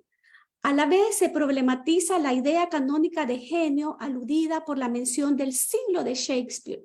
Ante las lógicas tradicionales de prestigio literario basado en la singularidad, FOPA prefiere remarcar otra manera de relacionarse, la de la amistad y afinidad entre dos poetas, mujer y hombre. Por lo tanto, ingeniosamente se hace alusión a una autoría relacional, sin jerarquías. El etos autorial de FOPA se trasluce en su traducción de los poemas de Miguel Ángel Buonarroti y en un poema que ella le dedica al artista italiano, estableciendo con él un diálogo afectivo e intelectual. Por último, para problematizar la imagen de Eunice Odio construida desde la mirada patriarcal, me voy a referir en estos 2 minutos a una carta que le escribió al pintor Eugenio Granell cuando se encontraba en Cuba, donde había conocido y establecido amistad con María Zambrano. En esa carta muestra su gran preocupación porque las hermanas Zambrano, Araceli y María, tienen deudas y una situación tan extrema que en una ocasión, por falta de $380, no pueden enviar los últimos ensayos pendientes para concretar una publicación de la filósofa de la editorial francesa Gallimard. Así, Eunice Odio le suplica a Granell que ayude a Zambrano invitándola a Puerto Rico a dar unas conferencias. Y dice así: aquí todos estamos faltos de calor humano. Esta es una ciudad deshabitada. Lo único que nos queda a todos es trabajar, morir trabajando. Algunos no tienen deseos o valor de trabajar y se van quedando en un sitio como hundiéndose en una inmensa y desolada tembladera. Salve usted a uno de nosotros y que sea María. Ella se lo merece. Lo que ella necesita son unos pesos para seguir viviendo durante un tiempo y que sean muchos, cuanto más mejor. Ha de saber que María es poeta de la más alta estirpe. Quedo aguardándolo. No he podido identificar todavía si Granell logró concretar el pedido de su amiga costarricense, pero lo cierto es que ese mismo año las hermanas Zambrano volvieron a Europa. En no pocas cartas, Eunice Odio demuestra su preocupación por sus amigos y amigas poetas que se encontraban en la miseria económica, estrechez que ella misma padeció a lo largo de su vida. En la medida que pudo, buscó forma de apoyarlos, de que sus trabajos fueran valorados. Lo mismo cuando en los años 50 entrevista al artista y moralista Violeta Bonilla en El Salvador y le dedica una extensa semblanza intitulada Violeta Bonilla ha emprendido un camino difícil, recientemente rescatada por Luis Canizales. Bonilla es hoy en día una artista poco recordada y estudiada a pesar de ser una de las autoras del Monumento de la Revolución, símbolo emblemático de El Salvador. Esta Eunice Odio, la que teje redes de afectos e intelectuales y destaca la labor artística de las mujeres, está muy lejos de la persistente y unívoca imagen de mujer fatal, rabiosa y exótica que se ha construido desde el relato convencional y patriarcal. Muchas gracias. Muchísimas gracias, doctora Pleites, por su lúcida presentación y sin duda hay una serie de vasos comunicantes que tenemos entre estas dos ponencias de ambas doctoras. Quisiera proceder a hacer una sesión de preguntas. Tenemos algunas preguntas de las personas que nos están escuchando y que nos están viendo y además quisiera como también preguntarles y profundizar sobre algunos elementos. Entonces, si les parece, voy a hacerle una pregunta a cada una de las doctoras, damos espacio para que respondan, luego seguimos con otra sesión de preguntas para cada una para poder realizar la dinámica. En primer lugar, para la doctora Quirante, una de las preguntas del público es si en su experiencia de investigación de la escritura de mujeres en Centroamérica ha encontrado otros casos de polémica de autoría. Y para la doctora Tania Pleites, una de las preguntas del público señala que las categorías que señaló para caracterizar las autorías masculinas y femeninas se aplicarían de la misma forma al caso de Centroamérica o se darían rasgos distintos. Entonces le doy la palabra a la doctora Quirante para que nos pueda comentar un poco. Bueno, como respuesta diré que no, que el caso de Lisa Hall creo que es una excepción, ¿sabes? por lo menos en Centroamérica. Yo he querido investigar ya no solamente en Centroamérica, sino a nivel mundial, ¿no? ¿Qué casos se habían dado por curiosidad, ¿no? Simplemente de que se le negara la autoría a una escritora? Y evidentemente, bueno, casos muy puntuales se han encontrado, pero lo que es en Centroamérica no. Sí que, bueno, son obras, las primeras novelas históricas que yo recojo en mi investigación, eh, son olvidadas, completamente olvidadas. De hecho, me costó muchísimo dar con ellas y me cabe todavía la duda de si no hay alguna porque está Los Piratas de la madre de Carmen Talavera, que es una novela nicaragüense a la que yo no pude tener acceso finalmente. Entonces es una novela que ni he podido leer, ni he podido investigar, ni le he podido dar crítica literaria, bueno, por la distancia, ¿no? Resultó muy, muy complicado. Di con la de su hija, la de Carmen Talavera, la de Tormenta en el Norte, y bueno, he podido dar, por lo menos, hacer todo un panorama de las primeras mujeres que escribieron ficción histórica en Centroamérica, ¿no? Y la verdad que quedó todo muy bien porque cada una de ellas contemplaba un periodo diferente de la historia, ¿no? Desde Díaz Lozano, que contemplaba la novela histórica de la época de la conquista, luego Elisa Hall con la época de la colonia, y luego ya novelas con guerras nacionales, ¿no? Como Flor de Café de Costa Rica, o Tormenta en el Norte también, que recoge Carmen Talavera al hilo de la defensa, fíjate, la defensa de Raudales, que formaba parte del ejército de Sandino, pero cuando ella escribe esa novela para limpiar el nombre de Raudales, ¿no? En la época de Somoza. La familia casi que se lo está pidiendo a la autora, ¿no? Entonces, muy bonita la investigación en general, ¿no? Porque nos da una visión del punto de vista donde se situaban también las escritoras a la hora de hablar su her story, ¿no? En este caso, de su historia. Sí. Muy bien, muchas gracias. Entonces le damos la palabra a la doctora Pleites para que nos pueda comentar un poco sobre estas estrategias. Sí, bueno, entiendo que la pregunta iba si las categorías, por ejemplo, de genio se aplican a Centroamérica o la Correcto. minimización que se hace de las escritoras. Bueno, por ejemplo, yo creo que lo que cambia es, por ejemplo, cómo se codifica en cada uno de los casos, por ejemplo, cuando se trata de un escritor canónico o de un escritor hombre frente a una experiencia de una escritora. Solo por dar un ejemplo, cuando hablamos de los desplazamientos geográficos que llevan a cabo tantos escritores centroamericanos por diversas razones, por exilios, por autoexilios, por desplazamientos geográficos por razones económicas, por razones intelectuales, etcétera, ¿no? Ya sabemos que tenemos esa tradición, ¿no? Muy marcada en nuestros campos literarios, por eso tanta cercanía con México en ese sentido, ¿no? Como lugar de destino de varios intelectuales centroamericanos. Pero veamos, por ejemplo, si comparamos cómo se codifica la experiencia de desplazamiento de, por ejemplo, un autor como Roque Dalton, ¿verdad? Revolucionario, en donde se codifica desde un lugar privilegiado, privilegiante, ¿no? Ensalzando la figura del revolucionario que se está moviendo en diferentes territorios, llevando a cabo su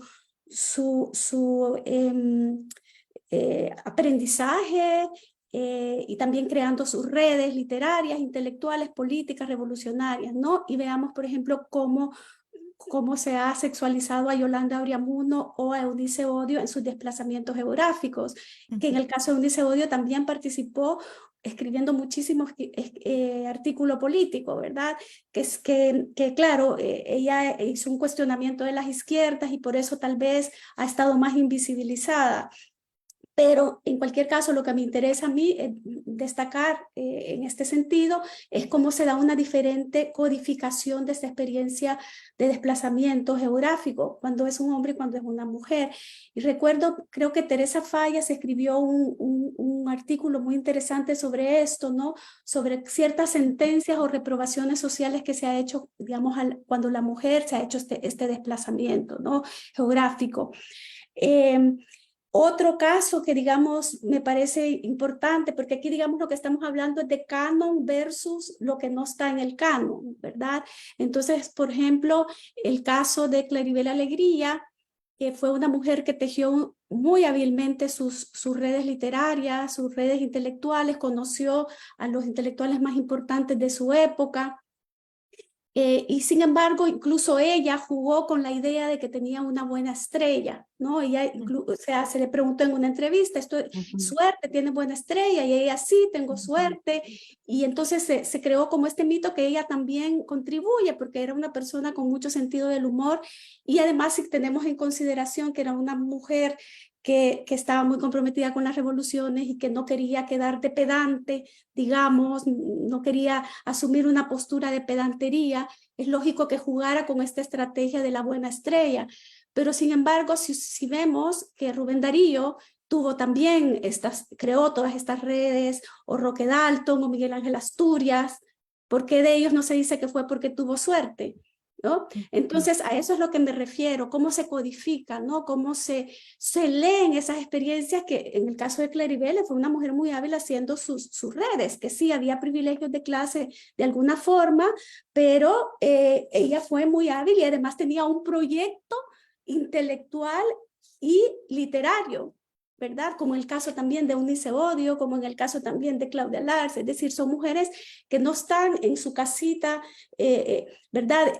Aquí lo que me parece como también interesante es que si un hombre está en ese fuero interno escribiendo, se considera algo de la genialidad, no molestemos al genio porque está escribiendo, ¿no?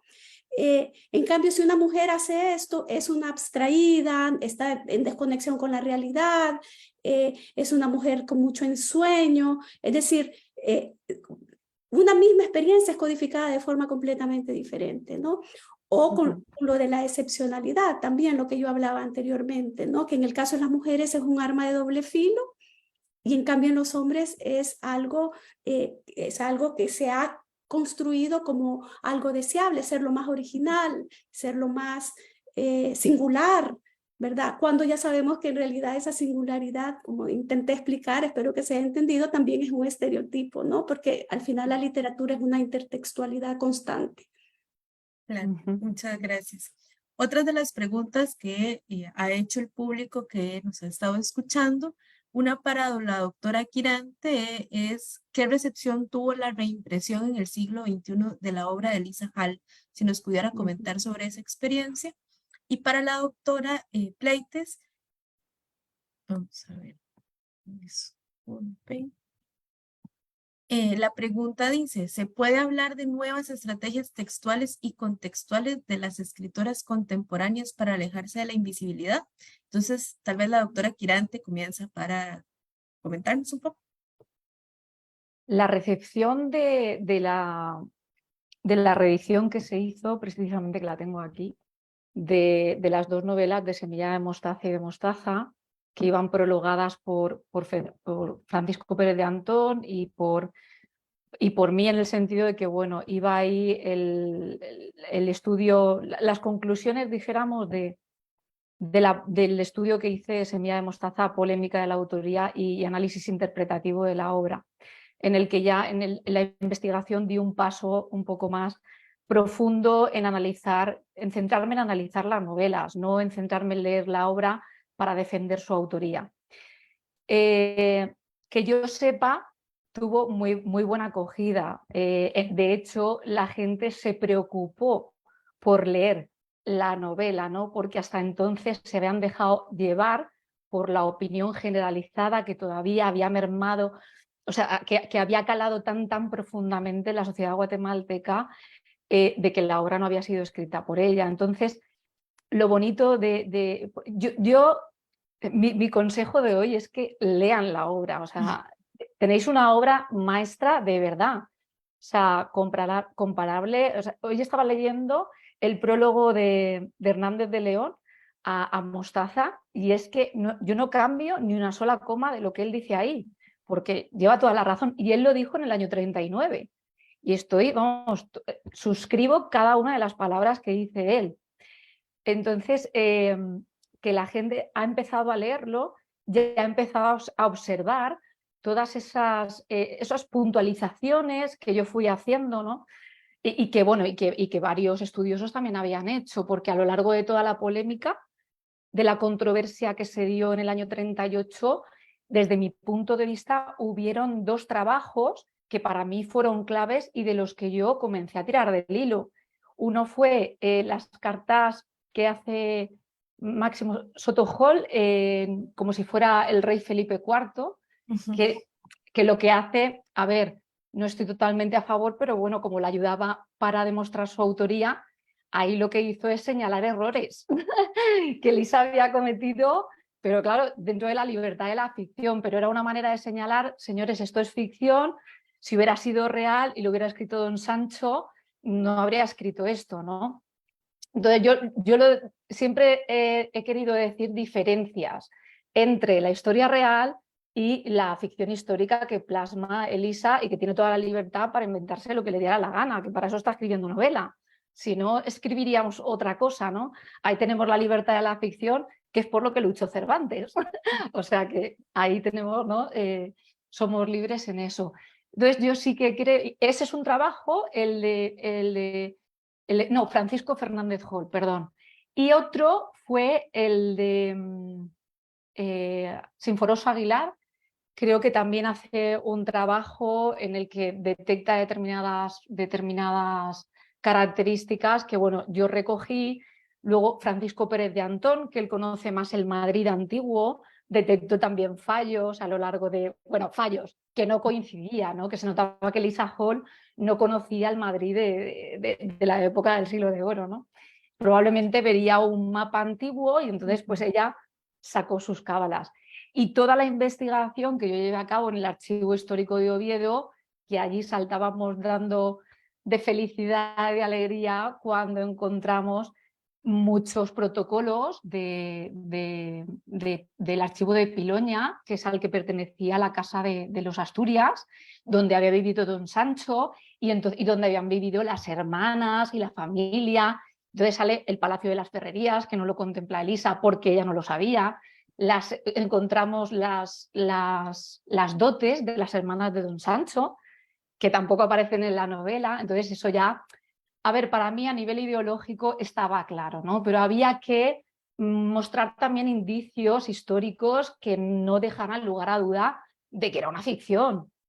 Pero vamos, con lo que hoy mismo se estaba señalando, que Elisa Hall, además lo hacen las 2 novelas, lo hacen las 2, y las 2 continúan con la misma estructura narrativa, el mismo, o sea, el protagonista por supuesto, ¿no? Pero la misma figura de la narrativa de ficción, ¿no? Don Sancho contándonos su vida desde la Guatemala del 1710, y lo hace exactamente igual, con los comentarios metanarrativos. Es decir, no cabía ninguna duda. Yo hoy no he querido tampoco insistir porque, bueno, ya se demostró sin duda alguna que la novela era de Elisa Hall, ¿no? Y ahora lo que interesa es que se lea la novela, que tenga mejor acogida, que la gente, sobre todo en la nación, ¿no? En Guatemala y en Centroamérica, se lea ya con otros ojos, con otro enfoque. Y a mí me encantaría poder otra mesa de debate, a ver si cuando cumpla 100 años, la publicación de Semilla de Mostaza, dentro de 15, nos reunimos otra vez aquí con un grupo de estudiosos también de novela histórica de mujeres o de Centroamérica, da igual, y que me rebatan y me digan, no llevaba razón. O sea, que se abra una mesa de discusión y de debate sobre la obra, pero de manera seria, con una crítica literaria, con una base detrás, que hablemos de literatura. No hablemos de sospechas, ni de suposiciones, ni nada por el estilo. Muchas gracias, doctora Kiranti. Bueno, la invitación está más que hecha para la lectura y la investigación, ¿verdad? La doctora Tania Pleites entonces nos podría comentar un poco sobre la pregunta de las estrategias contemporáneas. Sí, gracias por la pregunta. De hecho, este es el proyecto de investigación que estoy comenzando, bueno, que comencé hace unos meses y que felizmente pues tendré una estancia de investigación en España en la primavera para poder trabajar a 4 escritoras centroamericanas contemporáneas, poder estudiar esto precisamente, ¿no? Las autorías y estas nuevas estrategias, porque uno de los propósitos de este proyecto de investigación, de esta segunda parte, digamos, del proyecto de investigación, es estudiar precisamente qué se ha resuelto y qué falta aún por resolver con respecto a las estrategias autoriales y la forma en que se han construido las autoras también desde la comunidad literaria, ¿no? Entonces como dije antes, la autoría son capas de discursos, ¿verdad? No es el escritor propiamente, sino que son capas de discursos en torno a esa figura. Entonces, bueno, es un proyecto de investigación que estoy empezando. Tengo a 4 autoras, más o menos puedo decir lo que hasta ahora he leído. Las 4 autoras que estoy trabajando son Marielos Olivo del Salvador, Elena Salamanca también del Salvador, Alejandra Solórzano, que es guatemalteca, vivió en México y ahora vive en Costa Rica, y Claudia de Hernández, que es guatemalteca pero vive en Estados Unidos. Entonces estoy empezando, ¿verdad? Pero como les digo, algunas de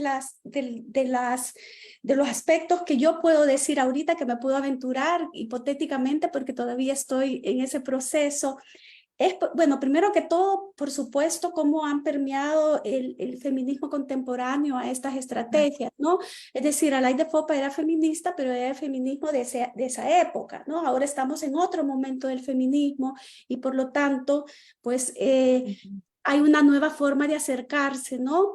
A la postura autorial. Por ejemplo, en el caso de Marielos Olivo, a mí me parece muy interesante porque ella dialoga mucho con Gloria Alzandúa, ¿verdad? Retoma Gloria Alzandúa y lo traslada, digamos, a una construcción de genealogía con las mujeres salvadoreñas, es decir, su poemario, Tres tercas trincheras, que está por salir, ella lo que le interesa destacar, más que un tú a tú con un escritor, digamos, o con un intelectual, o con una tradición, es precisamente con las mujeres del Salvador, las mujeres poéticas del Salvador, perdón, las mujeres populares, las mujeres de la vida cotidiana, la señora del mercado, por ejemplo, pero ubicándolas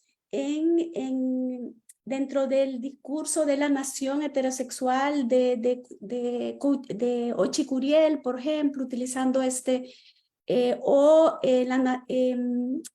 lo de Adrienne Rich, ¿no? La propuesta de Adrienne Rich sobre supuestamente ese mandato heterosexual, ¿no? Entonces aquí estamos viendo de forma muy abierta hablar sobre el mandato de la heterosexualidad, ¿no? Porque yo voy comparando la poesía, que eso es parte de la metodología de los estudios autoriales, es comparar la postura autorial, por ejemplo, con otros textos como columnas de periódicos, ¿no? Y Mariela Oliva tiene un texto hermoso que se llama Niña lesbiana, ¿no? Entonces está ella allí problematizando la heterosexualidad, está problematizando el adultocentrismo, por ejemplo, también. Está muy presente el cuerpo, siguiendo la línea de Gloria Alzandúa que yo mencioné antes. Entonces, por supuesto, sus retóricas estratégicas son diferentes en este sentido, ¿no? Es decir, está marcada por el cuerpo, por este nuevo feminismo, este feminismo que rescata a la mujer, no a la escritora en su cuarto propio, aislada, sino que la mujer que está en el autobús, la mujer que va al mercado, la mujer que tiene la vida cotidiana, la de la clase trabajadora, en pocas palabras, ¿no?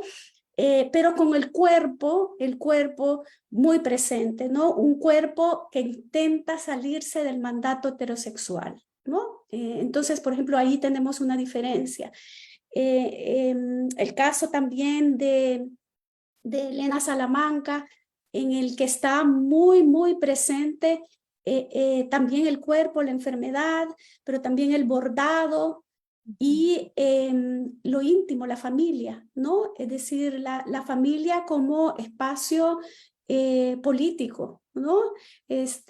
Por ejemplo, ¿no? Esos dos ejemplos se me ocurren ahorita. Por ejemplo, en el caso de Elena hay unas columnas, cómo ella trabaja la memoria, digamos, la memoria familiar y la conecta con la memoria histórica y con la historia como tal, ¿no? Y también creando genealogías. El caso de Marielos Olivo, en eso se conecta también, y también Alejandra Solórzano también, que rescatan estas genealogías tanto de escritoras como de mitos femeninos, ¿no? ¿Por qué? Pero claro, no voy a decir que las otras escritoras no lo hacían, pero aquí hay una intención muy, muy clara que se complementa con, con ese tópico del llamado irrupción de las escrituras de mujeres. Es decir, para hacerlo cortito, porque si no me empiezo a hablar demasiado, las escritoras del siglo XX se tenían que enfrentar al mito de la excepcionalidad, ¿no? Es decir, aquellas pocas que lograban ser reconocidas y entrar en el canon, ¿no? Y que se les aceptara como poetas talentosas, a pesar de que había un relato minorizador, como hemos dicho, ¿no? El caso de ahora es que se habla de esta irrupción de las escritoras de mujeres, como que de pronto hay muchas mujeres escribiendo, ¿no? Demasiadas, dicen algunos, ¿no? Sí, entonces ahorita, digamos, pienso yo lo que están haciendo estas escritoras es problematizando esa idea de ese pequeño boom de escritoras, diciendo, es que mujeres escritoras han habido siempre, y han habido muchas mujeres escribiendo al mismo tiempo. No solo estaba Claudia Larzo, Eunice Odio, Yolanda Oreamuno, sino que contemporáneamente a ellas habían también otras mujeres. Entonces, como que romper esa idea de la singularidad, de excepcionalidad, y retomarla desde una postura política diciendo, bueno, aquí hay una genealogía y estas genealogías están muy relacionadas con el cuerpo, entendiéndolo y leyéndolo desde ahora, leyendo el cuerpo como texto, digamos, ¿no? Y de repente, ¿verdad? Piensa uno justamente en esta línea de investigación que nos menciona y que nos abre la puerta la doctora Quirante, desde incluso pensar dónde están esas autorías también en Centroamérica. Esperamos pronto escuchar entonces los avances de la investigación, doctora Pleites, que realmente es fascinante. Yo quisiera, y bueno, hay muchísimas cuestiones, ¿verdad?, que nos vienen a la mente y quisiera hacer un par de preguntas generales. Yo pensaba particularmente con cada una de sus exposiciones, la doctora Quirante nos hablaba de un artefacto lingüístico y hablaba de tintes modernistas. Pensaba en el caso de Rafaela Contreras también, ¿verdad? Una escritora que ha sido o no ha sido tan estudiada y que de repente se ha sido como un vínculo y que hay entonces, tomando prestadas las palabras de la doctora Pleites, también ciertas genealogías y vasos vinculantes entre escritoras en Centroamérica y cómo esto resulta un ejercicio en el que se ha leído o se puede interpretar que se toman elementos que han sido históricamente, ¿verdad? Recursos que han escrito desde la singularidad los autores, como nos contaba la doctora Pleites. Y en el caso de la ponencia, la doctora Pleites pensaba en otra de las homenajeadas de estas jornadas, que es Yolanda Aramuno, y lo pensaba muchísimo con las imágenes, ¿verdad? Como incluso hace poco se publicó aquí en Costa Rica una reedición de, creo que la Ruta de Sobación, y la portada, la cara de Yolanda Aramuno, ¿verdad? Nuevamente está referencia como a su físico y este proceso de infantilización que de repente también lo vimos un poco, o que reduce y visibiliza la agencia y la calidad literaria tanto en Hall como en los trabajos que nos presentaba la profesora y doctora Trana Pleites. Entonces yo quisiera como preguntarles si ustedes consideran que este uso de la metahistoria, incluso del humor, porque me parece que hay un elemento fundamental ahí sobre la ironía, que es una cosa que también se nos ha negado, ¿verdad? Es como un recurso que podemos utilizar y que se les ha negado a las escritoras muchísimo tiempo. Si este asunto de la autorreferencialidad, de la ironía, del humor y de la racionalidad, ¿verdad? Que me parece que hay un elemento que las dos convergen en sus exposiciones. son también una forma de resistir y de subvertir este orden de autoría masculina y para ambas que nos pudieran comentar esas impresiones. Por un lado, esa sería una pregunta para las dos. Y por otro lado, para las dos doctoras, una pregunta general de parte del público, si ustedes consideran si es posible seguir pensando en la posibilidad de estas polémicas de autorías en el marco del siglo XXI. Entonces, si gustan, le damos la palabra a la doctora Quirante para que nos pueda brindar su reflexión. Bueno, a ver, porque es mucho, ¿eh? Es mucho lo que se ha dicho. Pero si pienso, ese artefacto lingüístico, yo lo percibí en Elisa Hall como un intento de genialidad en femenino, ¿vale? Una genia, para mí es una genia. Y fue una manera de divertirse, de hacerlo diferente, también siguiendo un poco la saga de La Gloria de Don Ramiro, que también hay un interés también de trabajar la lengua. Incluso Francisco Pérez de Antón llegó a probar, ¿no?, a intentar escribir como en ese lenguaje antiguo. A ella le salió muy bien, le salió fenomenal. Y de hecho no siempre, no hay una coherencia, porque yo hice un estudio de las palabras de Lisa Hall y hay veces que las escribe de dos maneras distintas, ¿no?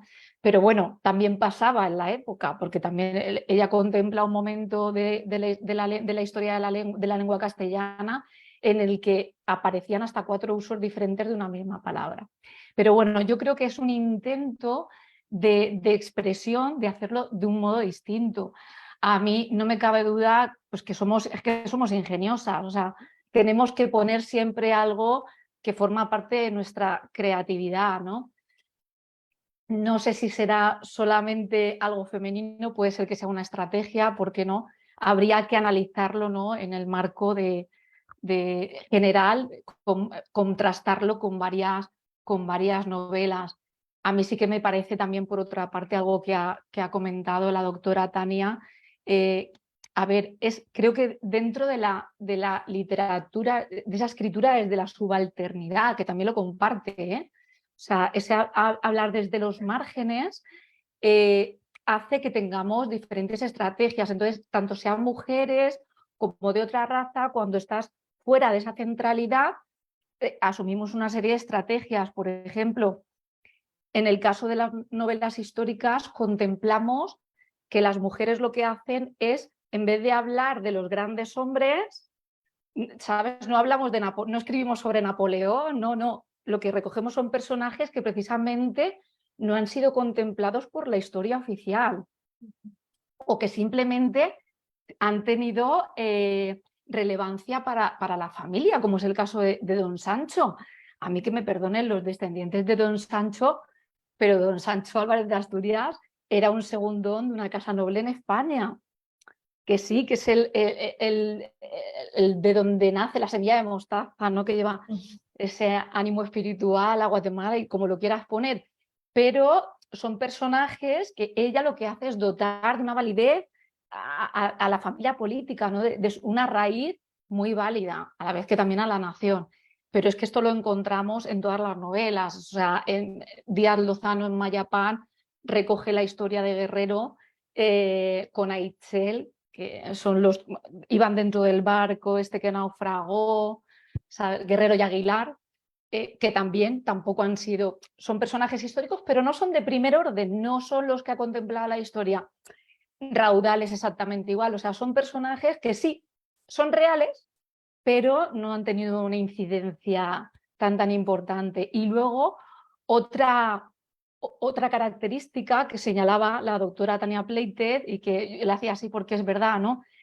Las novelistas que escriben historia, que escriben novelas históricas, no solamente se valen de los documentos oficiales escritos por los varones, ellas también echan mano de diarios, de otra serie de historia, de fuentes no oficiales, ¿vale? Y de la memoria familiar, que les permiten así dar una visión más acorde de los acontecimientos históricos, más acorde con su realidad, de los acontecimientos históricos, pero que es más acorde con su visión. Y esto creo que lo comparten literaturas también subalternas, no solamente las mujeres, ¿no? Son características. Y ahí sí que veo yo sí, como un hilo que une, pues nos une a todas, ¿no? Al fin y al cabo. Muchas gracias, doctora Quirante, la doctora Leites. Sí, bueno, yo estoy de acuerdo con lo que acaba de decir la doctora Quirante, pero bueno, hay tanto que decir que voy a tratar también de sintetizar. Bueno, primero que todo, yo creo que lo que mencionó usted de la ironía, creo que ha sido una de las estrategias retóricas utilizadas en la literatura, tanto por hombres como por mujeres, ¿no? Y en el caso de las mujeres, pues claro que ha sido también una forma de subversión utilizar la ironía, perdón, desde ejemplos clásicos de principios de finales del siglo, sí, del siglo XIX, como Adela Zamudio, por ejemplo, una escritora boliviana que tiene un poema bastante irónico sobre el matrimonio, por ejemplo, o Alfonsina Storni, lo que sé, que ha sido una de las armas, ¿no? Tan potentes para precisamente cuestionar el status quo. Yo creo que el humor demuestra una fina inteligencia, ¿no? Entonces es lógico que sí, es parte de, digamos, esas estrategias de subversión, ¿no? Estrategias retóricas, pero que también vienen a subvertir ese status quo. En ese sentido, yo quisiera destacar también otra categoría que no mencioné, pero que es muy usada también cuando se habla de autoría, que es el de las paratopías, ideada por Mengenú, porque él habla de las paratopías identitarias, es decir, cómo cada autor, sea hombre o mujer, va construyendo su autoría según ciertos rasgos de identidad o señas de identidad, ¿no? Que por supuesto tienen que ver con raza, clase social, género, identidad sexual, etcétera, ¿no? Entonces, todos estos, por ejemplo, ahora cuando yo mencionaba el caso de María los Olivos, es muy clara su paratopía, por ejemplo, ¿no? El caso de Elena Salamanca también, como una mujer que abiertamente habla de sus enfermedades, no solamente en su literatura, sino que también en sus redes sociales. Entonces, esa es otra diferencia que olvidé decir anteriormente con las estrategias, porque ahora las redes sociales es una forma de ejercer autoría también, ¿no? Sea, yo qué sé, Facebook, Instagram, lo que sea, ¿no? Es una forma de mostrar esa postura, cómo distinguirse en ese campo cultural. Y por ejemplo, el caso de Elena es muy emblemático en ese sentido, porque la enfermedad y el cuerpo están muy presentes en su discurso público, por ejemplo, pero eso digamos, tal vez en la época pasada era algo que tal vez se hubiera expresado en una carta, en los diarios, diario íntimo, etcétera, pero ahora hay otro momento, ¿no? De cómo se maneja lo íntimo también, ¿verdad? Porque lo íntimo también es político, ¿no? También tenemos este nuevo momento que del feminismo, que bueno, ya lo había dicho Kate Millett en los años 70, pero que con el tiempo se ha ido afianzando mucho más, ¿no? La idea de que lo personal es político. Entonces, en ese sentido, teniendo en cuenta esas biografías feministas que también hablaba antes la doctora, creo que también es importante porque también ahora hay una estudiosa, Lorena Amaro, en Chile, que ella precisamente lo que está estudiando ahorita son las biografías escritas por mujeres, las biografías de mujeres escritas por mujeres, ¿no? Es decir, ¿en qué se diferencia una biografía de una mujer, ese relato que es construido desde una mirada varonil, masculina, etcétera, bajo códigos patriarcales? Claro. No sé, no todos, porque no podemos meter a todos los hombres en una misma bolsa, ¿verdad? Pero por lo general, digamos. Y por el otro lado, ¿qué pasa cuando una mujer feminista escribe una biografía? ¿Qué es lo que le va a poner atención? ¿Qué es lo que va a destacar? Entonces, estamos viviendo en ese sentido otro momento, porque hay más posibilidades de publicar, digamos. E incluso en eso agregaría yo que otra de las estrategias importantes de hoy en día es que muchas mujeres son editoras. ¿verdad? Y entonces ya no se topan con aquello de que quien editaba antes tenía que pasar un filtro, como mencionó antes la doctora Aquirante a Joanna Ross, ¿no? Cómo destruir, creo que la citabas, ¿no? Si no estoy equivocada, Sí, ¿no? Ese libro sí, famoso que se sí, llama Cómo destruir la escritura de las mujeres o cómo acabar con la escritura de las mujeres, ¿Cómo así se acabar? llama el libro, ¿no?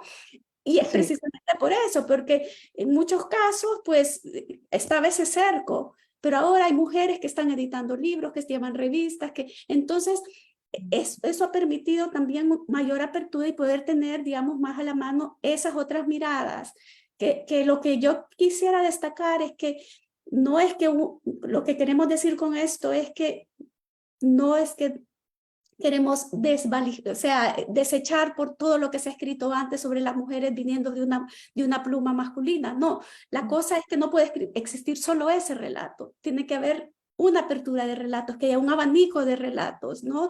O de vértices sobre los que hablar, diferentes vértices sobre el que observar, examinar una obra, ¿no? Entonces, y una vida, ¿verdad? Una vida entendida, una vida también como una construcción, porque las biografías son también construcciones, ¿no? Entonces, esas biografías feministas que hoy en día pues se están publicando y que están empezando a ser estudiadas también, ¿no? Y por último, con respecto a lo de las polémicas de autoría en el siglo XXI, eh, yo creo que siempre van a haber ciertas polémicas, ¿no? Siempre van a haber ciertas polémicas, de hecho, siempre se escuchan, ¿no? Historias de plagios, etcétera, ¿no? Lo que pasa es que, claro, ahora repito, con lo de las redes sociales es una ultra visibilidad, ¿no? Entonces, las polémicas se llevan a cabo en otros lugares, ¿no? Yo creo que, y desde otras maneras, ¿no? Eh, ahora, yo creo que sí, van a existir estas polémicas porque el campo literario en sí mismo está construido y tiene en su seno hay muchas polémicas, ¿no? Siempre van a haber polémicas, somos seres humanos y los seres humanos tendemos a las polémicas, entonces por lo tanto siempre van a haber de una forma u otra. muy bien, muchas gracias a ambas por sus lúcidas presentaciones y por sus respuestas. Me gustaría muy brevemente, si tienen un par de minutos con algunas reflexiones finales, tal vez alguna invitación hablando sobre todo de estas líneas de investigación tan sugerentes que han propuesto. Adelante, doctora Quirante. Bueno, yo quería aprovechar el espacio de las conclusiones. Creo que al responder a las cuestiones que hemos hecho ha quedado bastante claro. Yo quisiera hacer un llamado a la Universidad de San Carlos también y a otras instituciones educativas y culturales de Guatemala para que asuman la responsabilidad de reconocer a Elisa Hall. En el caso, yo lo que me toca, hoy es mi homenaje hacia ella y voy a hablar de Elisa Hall, su contribución a la literatura y a la cultura guatemalteca, ya que este acto que hoy hacemos aquí, esta mesa, es lo que se hace después de 12 años. O sea, creo que ha pasado mucho tiempo. Y su obra ya ha sido estudiada, ¿no? Ya hemos hablado, ha sido estudiada, ha sido analizada, ya ha recibido la crítica literaria que le correspondía, ha sido supervisada por doctores aquí en la Universidad de Alicante, con todo un tribunal que vino también para mi doctorado y está todo revisado. Y hay un libro que sacó la Universidad de Alicante, de la colección de Lilith, que antes la maestra Nicole ha nombrado, ¿no? De artistas del recuerdo. Aquí está todo y bueno, también está online. Lo que vengo a decir es que se abran líneas o sea, que la sociedad guatemalteca, que las instituciones empiezan a estudiar ahora más seriamente la obra de Elisa Hall y que accedan también a todas estas investigaciones para que puedan ir haciéndose ellos su propia crítica, que tengan ellos su crítica propia, que no se dejen llevar ni por lo que digo yo, ni por lo que dice, ni por lo que se ha dicho, ¿no? Que tengan pensamiento crítico, que eso es de lo que se trata, ¿no? Para eso vamos a la universidad. Creo que, bueno, que a pesar de que ha sido estudiada, creo que es necesario un homenaje para rectificar una injusticia histórica y para mostrar que la academia valora y respeta a todas las figuras literarias independientemente de su género y de su raza. Y bueno, yo que me disculpen si alguna compañera se siente nombrada, pero bueno, se ha señalado mucho y todos los estudiosos del ámbito de la dolorosa cintura de América, ¿no? que como muy bien decía Amalia Chavarri, es la no nombrada, ¿no? En las historias de la literatura hispanoamericana todos nos hemos encontrado con ese vacío crítico y con esas dificultades a la hora de estudiar autores y nos encontramos con eso, que están silenciados, que no se les presta la suficiente atención, ¿no? Pero la paradoja que yo quiero mostraros y que para mí es impactante, ¿no? Es que mientras nombres como el de César Brañas y Luis Beltranena, que hoy en día se exhiben con orgullo en letras de oro, dando nombre a bibliotecas y a premios académicos, que se les rinde un homenaje y un reconocimiento eterno,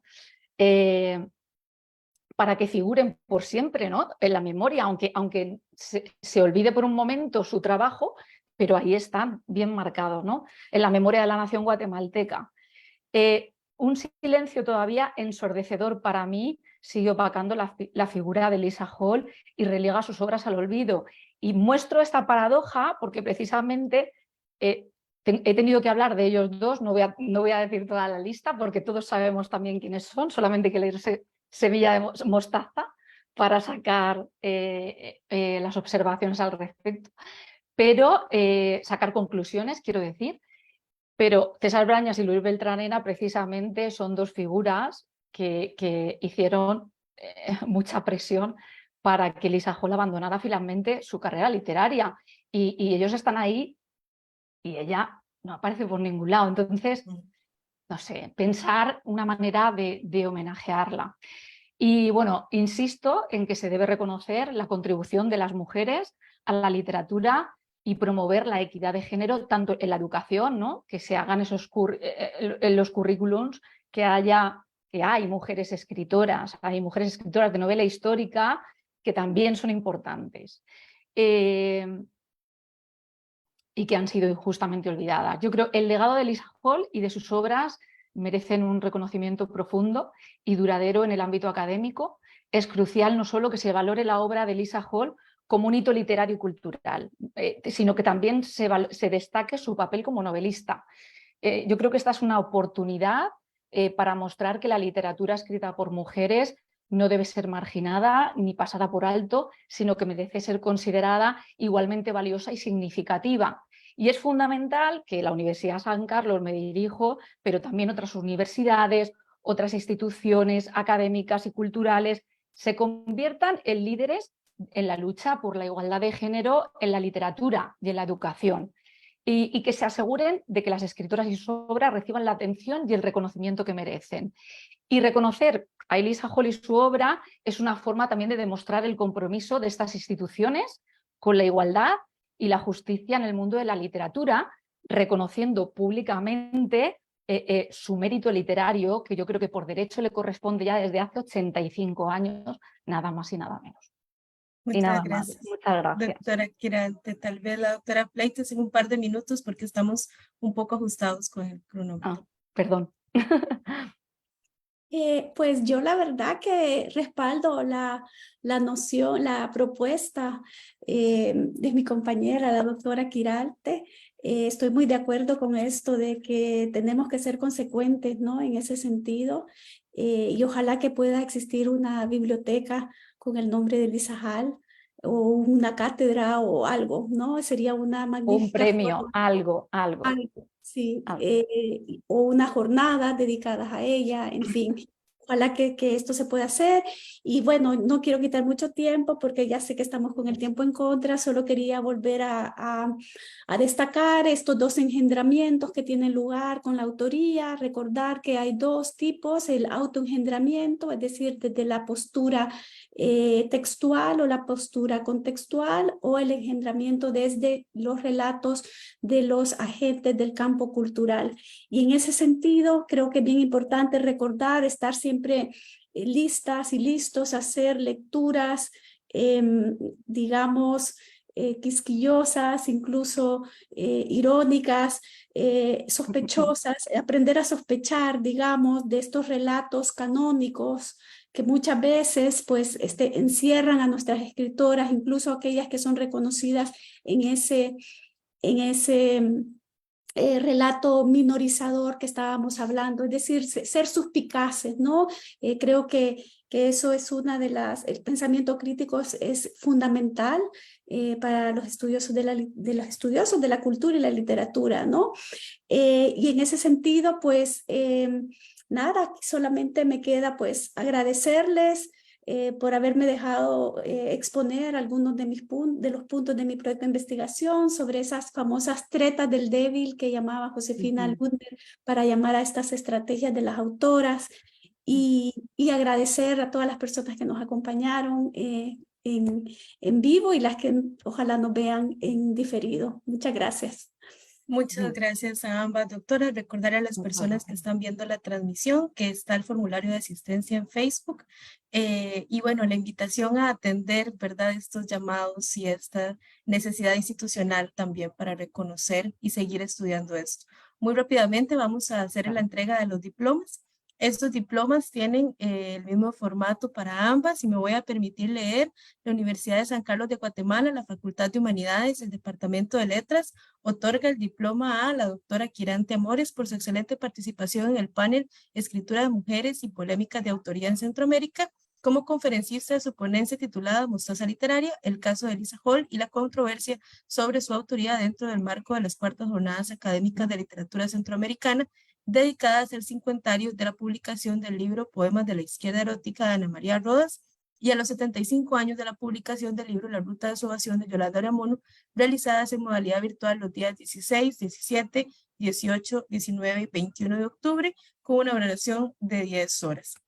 Otorgado el día de hoy, 21 de octubre, y el mismo diploma otorgado por la Universidad de San Carlos, Guatemala, para la doctora Pleites Vela, por su participación en este panel con la ponencia titulada Apuntes sobre la autoría de mujeres, estrategias textuales y contextuales. De mi parte, agradecerles profundamente tanto a la Universidad de San Carlos como a ustedes, doctoras, su lucidez, su gran despliegue de suscitaciones, de cuestionamientos y la apertura para dirigir nuevas líneas de investigación desde Centroamérica y sobre las literaturas de Centroamérica. Invitar a las personas que nos están viendo a la siguiente actividad, que será la conferencia de la doctora Alexandra Ortiz, justamente relacionada con la escritura de mujeres y que va a ser transmitida por Facebook también. Agradecerle profundamente entonces a las doctoras, esperamos prontamente sus resultados y seguir conversando. Muchas gracias a toda la Facultad de Humanidades por esta invitación y este espacio tan rico y tan provechoso. Muy buenos días y buenas tardes desde el otro lado del Atlántico. Adiós. Hasta luego. Gracias. Gracias, perdón por haberme ido en el tiempo un poco, ¿no? Bueno, encantada, doctora Tania y Nicole también. Encantada, muchísimas gracias por... Sí, me imagino que tendréis que dar entrada, ¿no? Y nos tenemos que despedir, Me ¿verdad? imagino que sí, creo que ya, pero bueno, ha sido un gusto para mí realmente. Igualmente. Esperamos seguir leyendo sus Igualmente. avances. Que estén muy bien, hasta luego. Hasta luego. Adiós. A ver,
Somos Humanidades.